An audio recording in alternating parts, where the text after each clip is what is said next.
আপনি কি কখনো ভেবেছেন কিভাবে বুঝবেন আল্লাহ আপনাকে ভালোবাসেন? এটা এমন এক প্রশ্ন যা অনেক মুমিনের মনে ঘোরাফেরা করে। আমরা সবাই আল্লাহর ভালোবাসা ও রহমত পেতে চাই, কিন্তু কিভাবে বুঝব যে আমরা তার প্রিয় বান্দাদের মধ্যে একজন? আজ আমি শেয়ার করব 4টি গুরুত্বপূর্ণ আলামত, যেগুলো আল্লাহর ভালোবাসার প্রমাণ হতে পারে। কুরআন ও হাদিসের আলোকে এসব আলামত তুলে ধরা হয়েছে। হয়তো আপনি নিজেও নিজের জীবনে এগুলোর কিছু দেখতে পাবেন।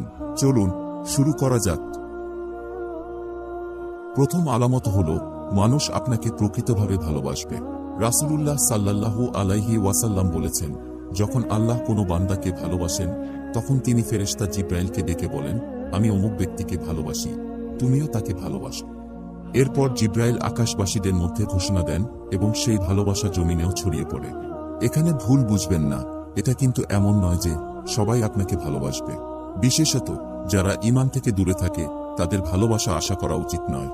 তবে ঈমানদার ও নেককার মানুষদের থেকে যদি আপনি ভালোবাসা পান, তাহলে বুঝতে হবে আল্লাহ আপনাকে ভালোবাসেন। আল্লাহর ভালোবাসা অর্জন করতে মানুষের কাছ থেকে জনপ্রিয়তা পেতে হবে না। সঠিক পথে চললে আল্লাহ নিজেই নেককারদের মধ্যে আপনার প্রতি ভালোবাসা সৃষ্টি করবেন। দ্বিতীয় আলামত হল, বিপদাপদ লেগে থাকা তবুও আল্লাহর উপর সন্তুষ্ট থাকা। আল্লাহ যাদের ভালোবাসেন তাদের জীবনে প্রায়শই পরীক্ষার সম্মুখীন হতে হয়।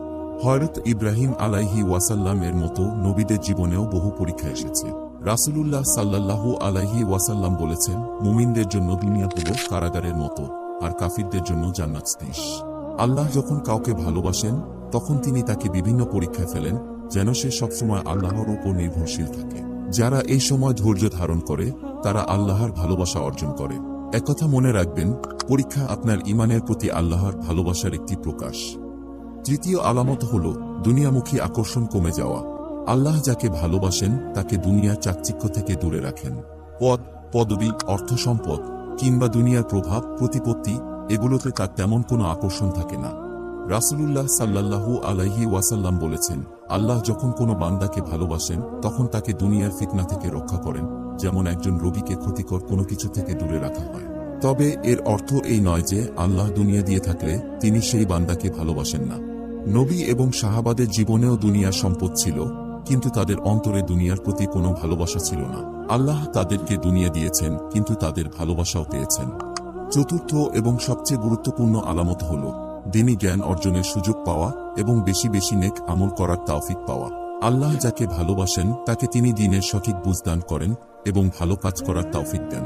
রাসূলুল্লাহ সাল্লাল্লাহু আলাইহি ওয়াসাল্লাম বলেছেন, আল্লাহ যখন কোনো বান্দার কল্যাণ চান, তখন তার জন্য নেক আমলের পথ উন্মুক্ত করেন এবং তার জীবন সেই আমলের মধ্যে কাটানোর সুযোগ দেন।